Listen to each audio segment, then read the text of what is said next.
శ్రావణ మాసం అంటే ఆ మహాదేవునికి ఎందుకు ఇష్టం? శ్రావణ మాసంలో వచ్చే సోమవారం అంటే ఆ మహాదేవునికి ఎందుకంత ప్రత్యేకత అనేది ఈ వీడియోలో తెలుసుకుందాం. వీడియో పూర్తిగా చూడండి, నచ్చితే లైక్ చేయండి, సబ్స్క్రైబ్ చేసుకోండి.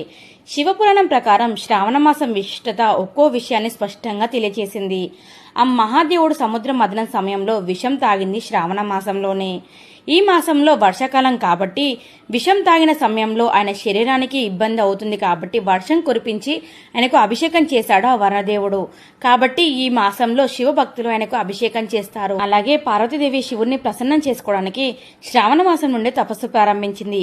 అంతేకాదు ఈ శ్రావణ మాసంలోనే ఆ పార్వతీదేవి 16 సోమవారాల వ్రతం చేసింది కాబట్టి శ్రావణ మాసంలో వచ్చే సోమవారం అంటే ఆయనకు అంత ప్రత్యేకత.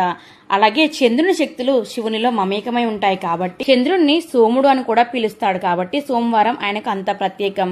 అలాగే ఆ మహాదేవుడు స్వయంగా చెప్పాడు, శ్రావణ మాసంలో ఎవరైతే జలంతో అభిషేకం చేసి బిల్వపత్రాలతో నా పూజ చేస్తారో వాళ్ళకు